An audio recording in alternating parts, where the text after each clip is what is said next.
Welcome to the AngelsWin Podcast with former Angels broadcaster Victor Rojas, featuring Geoff Stoddart and Chuck Richter. And now it's time to talk about some baseball. Victor, take it away.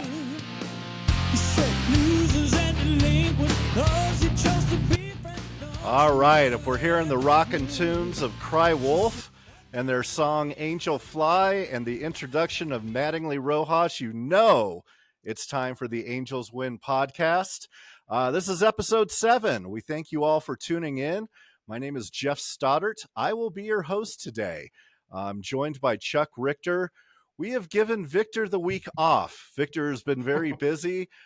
He's doing a lot of broadcasts for NCAA baseball. This last weekend, he was doing the Stillwater Regional. We hope you've all been tuning in to listen to him. It's been great hearing Victor call games. Love hearing the big fly calls again. Really been a joy. Chuck, happy new week. How you doing? I'm doing, man. It's been hot here in Nashville, and been out in the pool quite a bit doing yard work. And this past weekend wasn't so pleasant. We'll get into that with that Houston series. But I think you and I both could agree that we watched very little of the debacle that was this past weekend series versus the Astros. Indeed. Yeah. I think it was a busy social calendar weekend for both of us. So we did not have the opportunity to watch the games live, caught up on some of them with kind of recaps and I don't know that I would call them highlight reels. We'll just stick with recaps, but yeah, a tough week for the Angels last week. They started off taking 2 of 3 from the White Sox. So it looked like a good start on the road. They rolled into Houston on Thursday for a 4-game series with the Astros in Houston, and it went almost as bad as it could have gone. They lost 3 of 4. They won the final game on Sunday, which was nice. They had the day off yesterday, so if we want to celebrate anything, the Angels have not lost in 2 consecutive days. So that's a good thing. All right. Cheer it up. Yeah, man. Well, I mean, there was a lot. We were hopeful on our last episode that the Angels would make a statement in Houston, a much needed statement. Now, I mean, granted, it's still early in the season, blah, blah, blah. But this was a time to make that happen, right? And it was a little disappointing. Thankfully, you and I both had things going on this weekend. I watched the condensed game the next day, so I missed all the shit I didn't want to see, for most of it at least. See, the great thing about the condensed game is like when the Astros are piling on, you just skip through it. Oh, I don't want to see this shit anymore. Right. But we got a podcast, so we have to examine, the player performances. And so even though we don't maybe sometimes watch in real time because we're grown-ups and we have an adult life, which is why we don't do this is that podcast. What we have?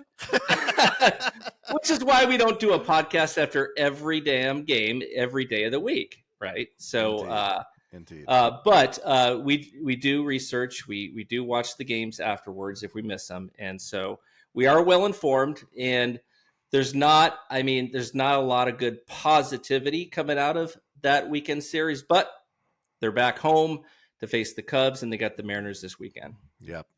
All right. Well, let's start with last Monday's game. They started the 3-game series with the White Sox. They won that one 6-4. Griffin Canning on the mound comes away with the win. Griffin also got the win on Sunday, if I'm not mistaken. Correct? No, he didn't get the. He didn't get the win, but he didn't pitched. get the win, but he pitched. He Right. pitched well to the point of I will take that outing from Griffin Canning every single time that he takes the bump. Right. So looking good there. Thoughts on, he feels like the bright spot in this rotation right now. He actually is. I mean, he's pitching really. He's actually mixing up his pitches. He was more fastball heavy early on in his career. Now he's using his fastball as a setup pitch out of the zone, and he's getting some swings and misses on it out of the zone, in the upper quarter of the zone as well. Man, his changeup in breaking ball looks really tight right now. Really good, top notch, and we needed this from him. We've seen this from him, in the minors. I mean, he was a stud at UCLA. His biggest thing coming in was injury concerns, and we've dealt with that with him as well. So we need him to stay healthy. But, on the flip side of that, I mean, the starting pitching as a whole, in Ohtani included, has been garbage. Now, Reed Detmers has pitched better than what you would – when you look at the underlying data. I mean, he's getting a lot of swings and misses on pitches. He's getting ground balls. His biggest thing is that third time through the order, he's getting just pummeled. And so I don't know if he's like what he's doing early on in the game. They have a different game plan later. I don't know. He's not throwing the same pitches.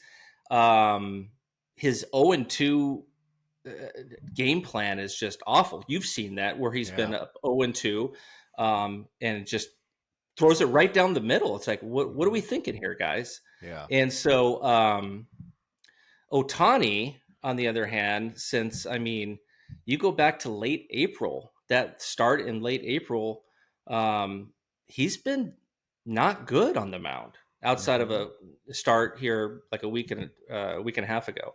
Yeah. He's pitching to over a 5 ERA since then. That's 7 starts.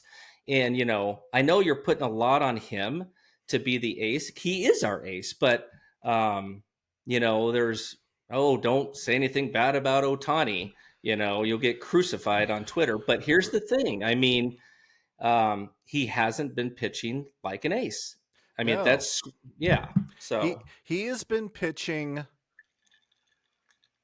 He's been pitching good. Good is not what we need from him. I feel like, he gets up there, he's dominating hitters, and then all of a sudden he just leaves one out over the plate after he's maybe walked 1 or 2 batters. So there's a couple of runners on base, and one goes over the fence, and all of a sudden the Angels are quickly behind on the scoreboard, and they're chasing then. And it's an odd position. Again, we put a lot on him because every time he takes the mound, every time that he steps into the batter's box, I think the entire, Angels fan base, and really baseball fans all over, are looking for fireworks. We're looking to be wowed. We are spoiled by what he has delivered over, the last couple of years, and, a lot over what he was delivering early in this year, and even going back to the World Baseball Classic. And are we just being unfair to him? Let me ask you this, Geoff. And we needed a little bit more data to determine when this change occurred, but Ohtani's been calling his own pitches this year. Okay. And I don't know when that change happened. Was it has it been all season? Was it right when things started to go downhill? I don't know, but he's fallen in love with that sweeper now. And I know Victor's not here. And we get to call it a sweeper now because Victor's not on today. Yeah, we're not going to get chastised. Right. Yeah. Right. It's a slider. So, yeah. We could do a whole segment on that. Let's face it. Yeah. Anyway, but honestly, it's the starting pitching. The starting pitching has this offense always playing catch up, and you're throwing our relief. You're taking out our starters because they're just getting pummeled in the 4th, 5th, 6th inning. Our relief pitching's getting taxed. That doesn't ever bode well for season-long success because you count on those guys late in the season. What are you going to do? I mean, you look at this team.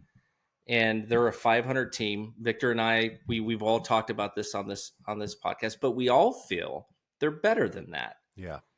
You But know, are they? You started off the show by saying they needed to go into Houston and make a statement. I think the question becomes, did they?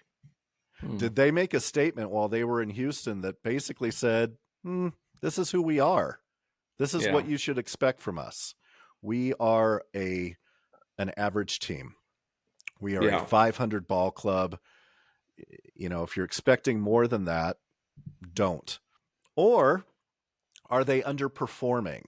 And, I think in last week's podcast, I made the comment that it's getting a little late to still be early in the season. So at what point do we say this team is underachieving versus this is just who they are? Yeah. Well, I mean, we're in June now, so, they're going to have to, find out soon, I mean, the trading deadline's coming up. You got some guys on the roster that won't be here next year. Right. Yeah. So, there's a lot to evaluate. And to me, this month and the first half of July is make it or break it for the Angels to determine, if this is the year they go all in, or if we're talking, blow it up. Right. And so as a fan, you don't like to see that happen. We've been through that in the early 90s. It was fun, though, because we got to see a lot of our guys come up, the Salmons, the Andersons, and get an actual, first pick in the draft, and Darren Erstad, and I believe Troy Glass, correct me if I'm wrong, out of UCLA, he was the second pick in the draft when we drafted him, right? And so those were key guys, in the World Series championship run. So, I mean, I don't know. I don't even want to go there, Geoff. It's too early to talk like that. Sure. But, and I know we've been resisting the Ohtani trade talks. Yes. If this team is exactly where they're at now, 2 or 3 weeks from now, okay, just hovering around 500, I think it's fair at that time to start, diving into those trade scenarios. Sure. I agree. Overall it's too early, but I do maintain it's starting to get a little late to be early. All right. Well, let's wrap. Let's see. Still with the White Sox, what are your thoughts on Berea? He had another good outing. He's been great in game He's been 3. Awesome. Yeah.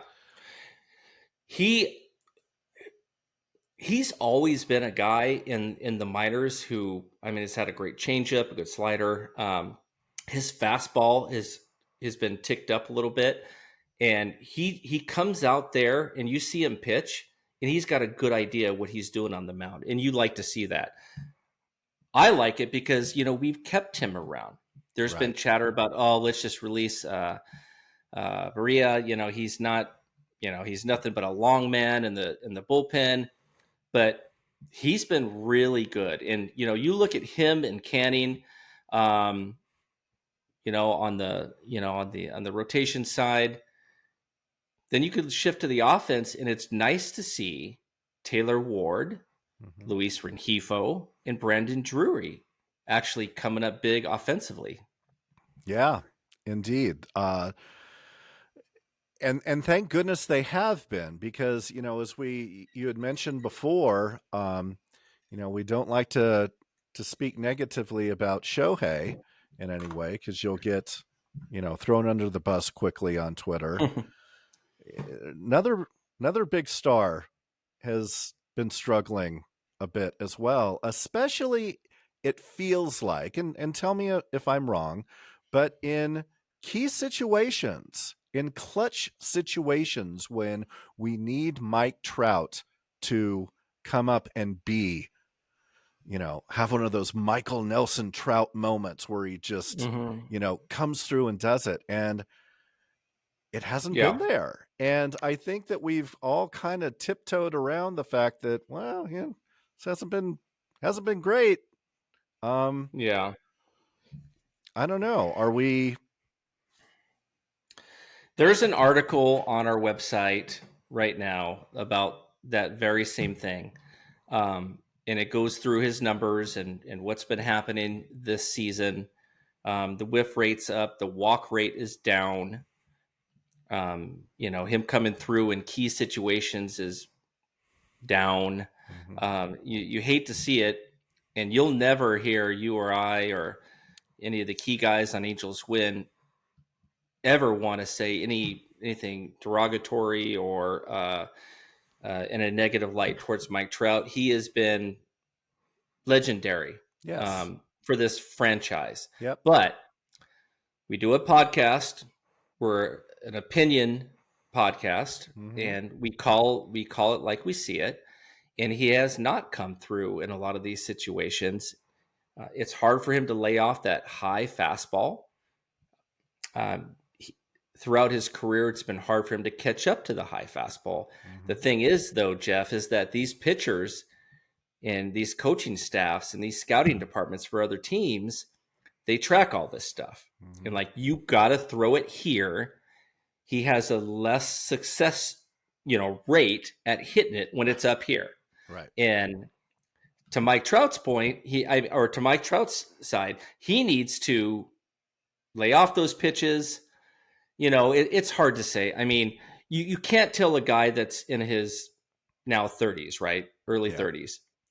Oh, come on, you can hit that. I mean, give me a break. Right. These guys are throwing smoke these days. Yeah. All right. So I believe this, Geoff. I believe that Mike Trout has one of the best work ethics, and he's a student of the game at the highest level, that I believe he'll figure it out. Is he going to decline as every player declines in their career? Of course. 100%. But if there's anybody I have faith in to combat that and to adjust and to, make some adjustments at the plate and study the game and study the pitches, it's Mike Trout. I really believe that he's going to come through for this team. Yeah. I mean, he's got the team on his back. Now, Victor and I, the week that you were gone, we talked about who is the leader on this team. And Victor Rojas said it should be Mike Trout. Yes. But it's not in Mike Trout's personality, right? It's not his thing, right? And we can shift to that in a minute.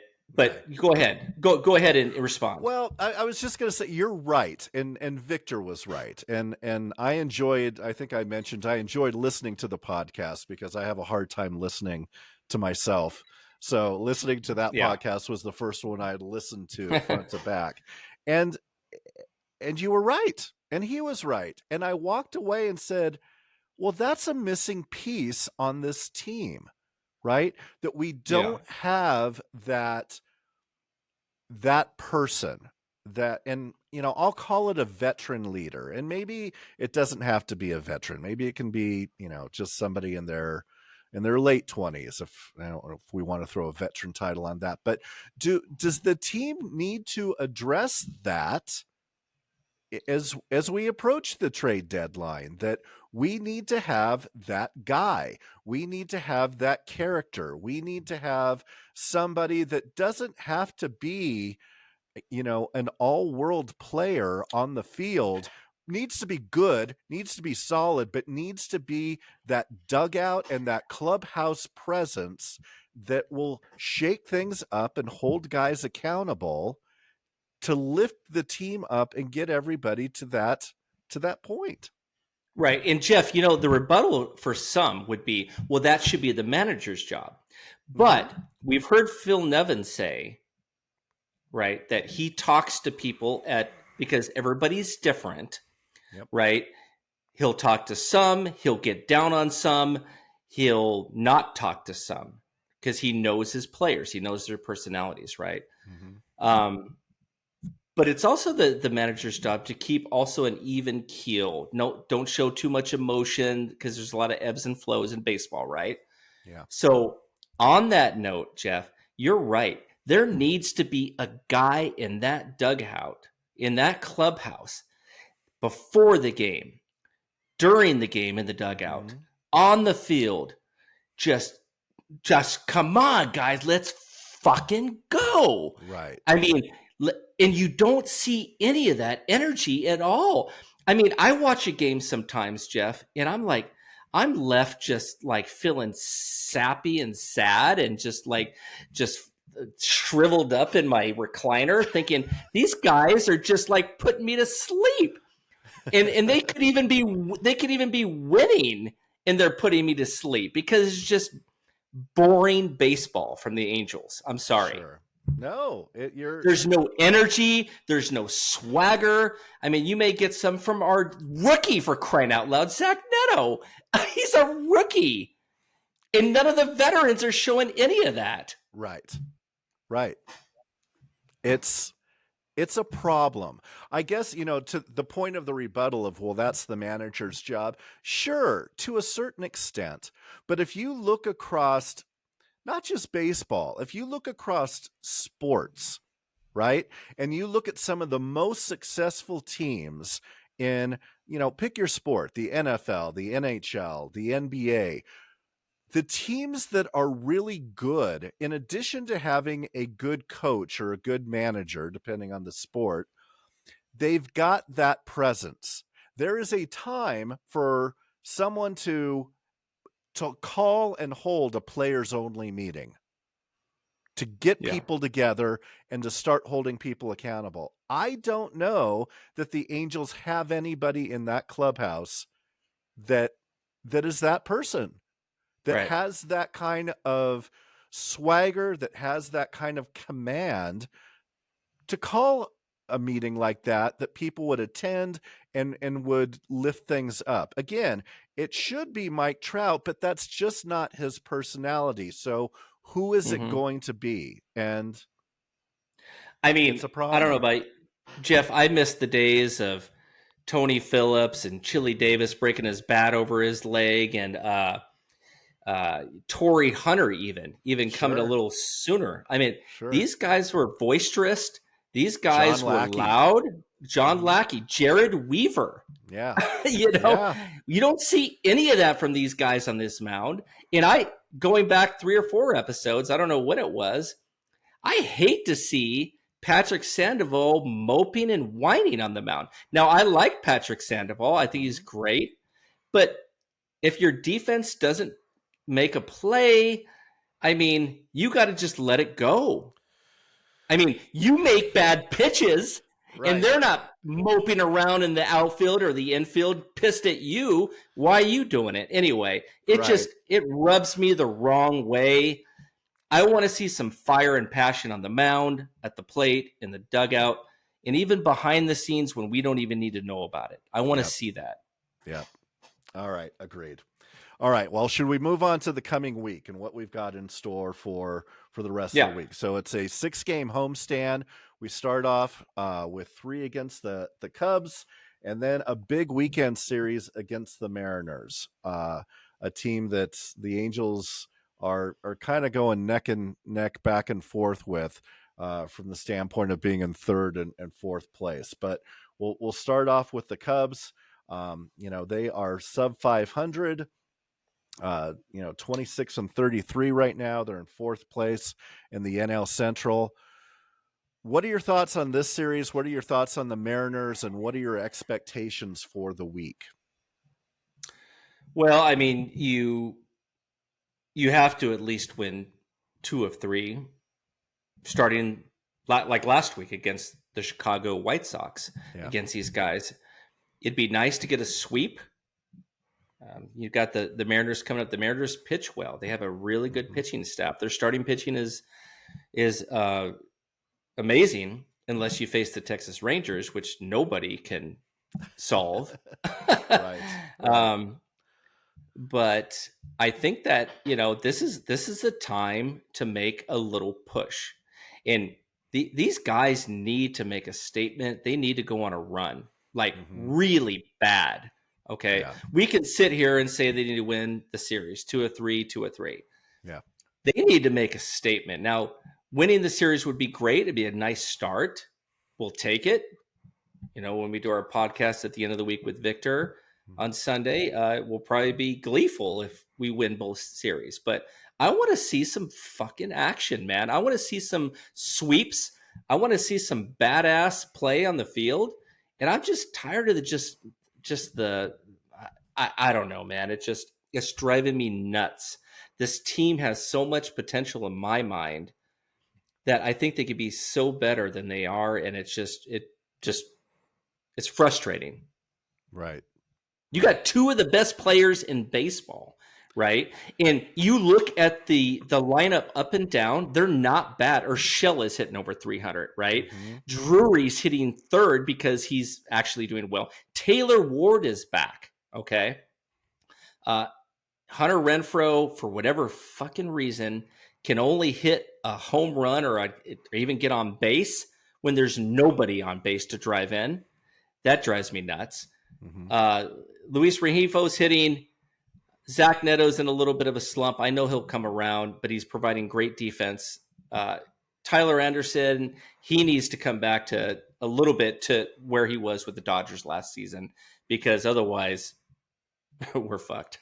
Right. Did I use the F word like at least 4 or 5 times already? You are really letting it go this time. Victor steps away and it's like, here come the F-bombs. Well, I always get an eye roll from Victor whenever I throw one out. No judgment for me, my friend. So, one of the things that I've heard people talking about on Twitter as they interact with us and also on the board is the idea of, how Fletcher's doing down in the minors. He's doing great. Is that a spark that we need? Is that someone that could potentially, light a bit of a flame? Is there even a good slot for him? Is he the missing piece, or is he just another guy that would come in and maintain the status quo? Well, to your point, where are you going to put him? Right. So if Anthony Rendon is coming back tonight or tomorrow, I'm guessing Levon Soto goes down. And I guess you could, since Luis Rengifo can play the outfield, Jared Walsh, who is not hitting, that's another problem. Yeah. Could play the outfield as well. You could send down Mickey Moniak, who's just getting buried on the bench. But I mean, he came in hot. But you look at him, he's got 17 strikeouts, 1 walk. That's not going to cut it, Yeah. So, and you're not going to bench him for Taylor Ward. You got it. We talked about this before. You got to give Taylor Ward a little bit of room to, improve. And he did. And props to Taylor Ward for that. He looks like he may be back. But to the point of bringing David Fletcher back, are you going to sit Zach Neto? No. Right. Are you going to, Brendan Drury is going to be at second base. First base, I think Urshela should get the majority of the starts since Walsh isn't hitting, and then you got Rendon at third base. So where are you gonna play him? I know there's a big thing on Twitter. Everybody wants David Fletcher up here. The only way I see him coming up is if, in addition to sending down Soto for a Rendon, you send down Moniak, because you could play Walsh and Moniak. Or I'm sorry, Walsh and Rengifo in the outfield, and Fletcher's now the backup infielder. Yep. Well, we are nothing else if not a podcast for the people. So with everybody talking about this on Twitter, I felt it was appropriate to bring it up. All right, I'm going through our notes here. I think we've got about 10, 15 minutes left. Any other things that you want to touch on before we shift over to the mailbag? Prospects? Defensive problems? What you feeling? Well, no. Defensive problems is an entire podcast. Like an hour-long podcast. A very special edition of the AngelsWin Podcast. Coming up on defensive problems. In addition to the starting pitching, the defense has been just awful. Yeah. So Anyway, and I don't understand it. Yeah. But I digress. All right. Well, should we go to the people and see what they have to say, what questions they have? Let's do it. All right. We will start off with, let's see, there were so many that came in. Thank you all on Twitter, Facebook, on the board for answering the call. I think we got more questions in this week than we ever have. So we'll start off with this one from Michael G from Virginia Beach. And, this is something we were kind of touching on a little bit there at the end. How long of a leash do the Angels give Jared Walsh at first base? He's been pretty bad offensively. So I know we've been talking, with that whole Fletcher conversation. Is there a point where they need to, make a move with him? Yeah, I mean, that's a good one because Urshela is a good defensive player. He's playing a little bit out of position at first base. He's a natural third baseman, right? So Walsh is an incredible first baseman, in so much that you would actually remove Urshela from the game late in the game to replace him with Walsh. But if Walsh ain't hitting, and he's supposed to be a guy that's going to produce, you have to look at, maybe at the end of this week, Geoff, if he has not started driving the ball like we know he can, setting him down. Yeah. And maybe it's a time to call up, Trey Cabbage, who hits some of the farthest balls I've ever seen. Granted, they're in the minor leagues, but still, I don't know. And maybe, Cabbage is, the backup, the pinch hitter. Either way, I think that he needs a little bit of a leash because of his all-star season that he had. And last year, I think all of his woes were stemming from the issues like the insomnia and all that, all that other stuff that was going on. So, but Victor and I, we talked about this, and I don't know if it's the last episode or the one before. How long of a leash do you actually give some of these players when this is a must-win season? Right. And yeah. Well, right. Just so this isn't like a let's cultivate, let's have a long leash. These guys have done good before. Let's let them, marinate, and hopefully they'll just pop up and just, start playing the way the Angels need to win this season, because I'm telling you, if they don't, things are going to look really different in August. Yeah. Because that trading deadline could be like shit-tascular. I mean, is that even a word? It is now, my friend. It is now. Well, let's jump into that because, I think that's been a bit of an elephant in the room for us and this podcast since we started. So I'll jump to Austin from Gatlin, Tennessee. I don't know how close that is to where you're at. Dude, that's 35, 40 minutes east from me. There you go. What's up, Austin? You and Austin need to get together and have a cool yeah. Day. So Austin asks, if we become sellers at the trade deadline and Ohtani walks, is there really a chance of a winning team in the near future? So I think that this is the elephant in the room for me, where is really part of it's getting a little late to still be early. At what point, if we're looking at another, do we have 5 to 6 weeks tops maybe to make a decision on Ohtani? And what kind of a run does this team need to go on in the next, 3 to 4 weeks for it to be viable to say we're going to keep him, or we got to start talks now with other teams and make just maybe one of the most painful decisions in franchise history? Right. And I think it may have been episode 1 where we briefly touched on this. Mm-hmm. And I said, you cannot let him walk. Mm. I've always been, and I think you and I both have been kind of middle of the road on Artie. He's got his warts. He's not the greatest owner, but we're not also on the other side of the fence where we're like, oh my God, pitchforks and, Right. let's burn him to a stake. Right. Right. But if he lets him walk, Mm-hmm. and this team is floundering, if he's not traded at the trading deadline, and this team is still just kind of fluttering 10, 15 games behind, 6 to 8 games behind the wild card, which to Artie may seem, oh, it's doable. It's only 6 to 8 games. I mean, there needs to be ongoing conversations on a weekly basis starting now. Yeah. In an evaluation at weekend. Like, okay, not getting it done.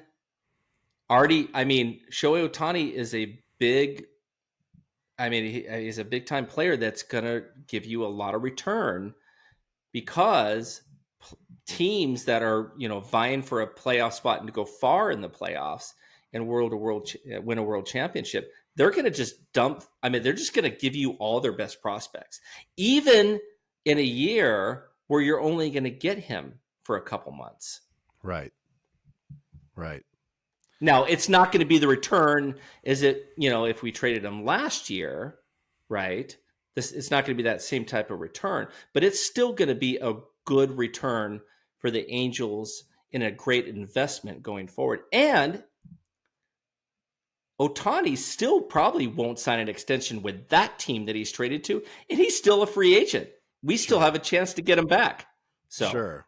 What if he goes to an East Coast team and just the fans are shitty, and he's like, man, I want to get back to my home in California with the Angels. I know these guys. I want to get back to my home in Southern California, and he signs with the Dodgers or the Padres. Oh, God, don't say that. Well, I guess if he signed with the Padres, it'd be less painful. Oh, it'd but be still so much less painful. Yes. Yeah. I honestly think it's probably, if it happens, it would be the Giants, the Dodgers, or the Dodgers. Giants or I Dodgers. think it'd be the Dodgers. Yeah. I think it'd be the Dodgers. They got the most prospects to deal. Yeah. So. Yeah. All right. Let's see. Bruce from the United States. Thanks for narrowing that down for us, Bruce. Is Mickey Moniak being handled correctly? It would be a shame if the Angels messed up what appears to be the real thing in the outfield. How you feeling with how they're handling him so far? Well, he can't hit left-handed pitching very well. And again, this goes back to Taylor Ward. And you look at the season that he had last year, and you can actually pinpoint when he started to fall off is when he was injured. Mm-hmm. Now, I don't know what was going on with Taylor Ward at the beginning of this season. He hasn't been himself, but he's picked it back up. I think that Taylor Ward is afforded that time to get on the field and to start, producing. And he has. With Mickey Moniak, he can only play one position. Now, you can look and say, well, Brett Phillips can only play one position. And they can play great defense. But again, you have to look at your roster. Mm-hmm. Luis Rengifo and Jared Walsh can play the corners. Right. Rengifo actually played center field as well. So if Mike Trout needs a day off. Mm-hmm. So. Yep. All right, let's see. Robert in Costa Mesa, we touched on your David Fletcher question already. I think we're good there. Let's see. Chris in Colorado. I don't know where in Colorado you are, Chris, but what's up? Hope to see you in a couple weeks at Coors Field when the Angels roll into town for a 3-game set against the Rockies. I will be there. And he asked, it seems the Angels hit into a lot of double plays. Where do they rank? Well, Chris, I used my Google machine and look this up. The Angels are 4th worst in MLB right now in grounding into double plays, only behind Miami, Milwaukee, and Atlanta. Chuck, does it feel like they're grounding into more double plays this year than they have in the last couple, or is this just Angels baseball? It's Angels baseball. And dude, when Albert Pujols was on this team, I felt like we grounded into a million double plays. It's like when I read that question at first, I was like, do we? This feels pretty normal to me. But we are indeed at the back end. Let's see, maybe just one or two more. I think we're coming up on time here. Adrian from Riverside asks, is it time to let go of Aaron Loop? I feel like this has been a topic over the last 2 to 3 podcasts that we've had, and there's been a number of times where we've been like, that's it, we're done, he's out, only to see him come take the bump time after time. What are you thinking there?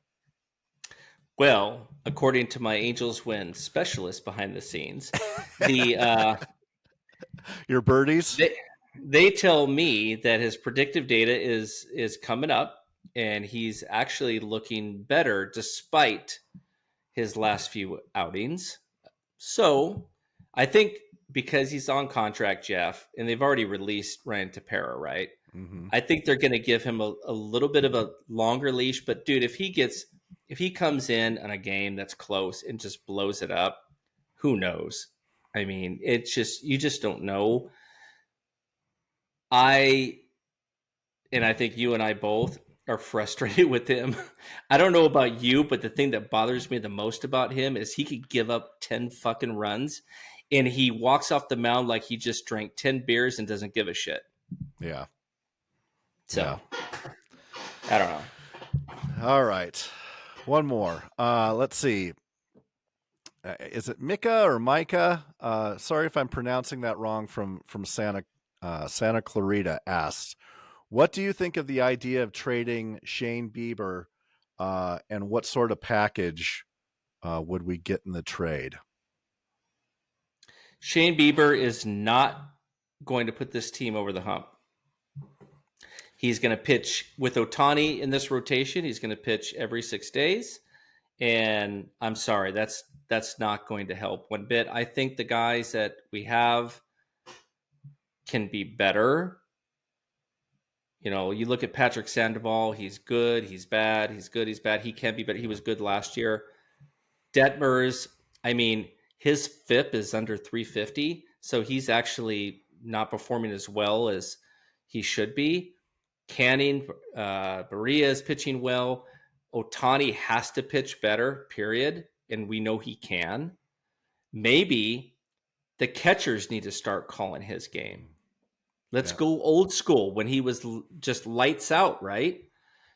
And Tyler Anderson, we touched on him. He needs to pitch better. So I no. Do you think they could get anything for him? Anything of value? For who? For Bieber?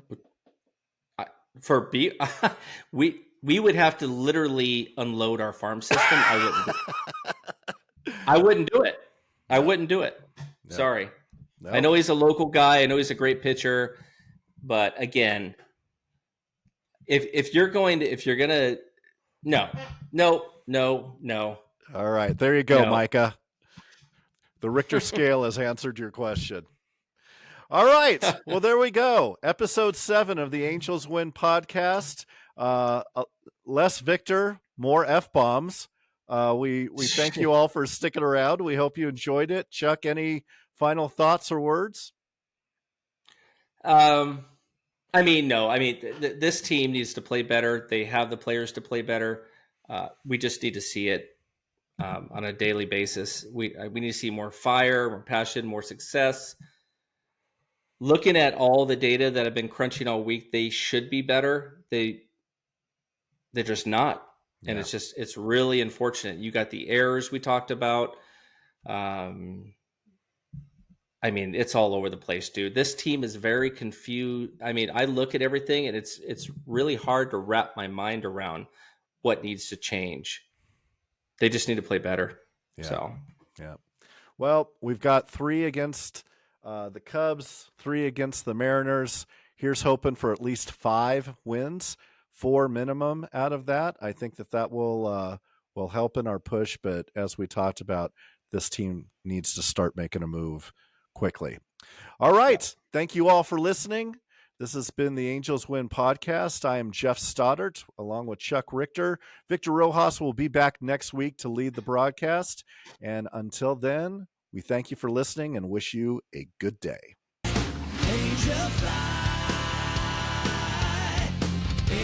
Thank you for listening to the Angels Win Podcast with Victor Rojas, Chuck Richter, and Geoff Stoddart.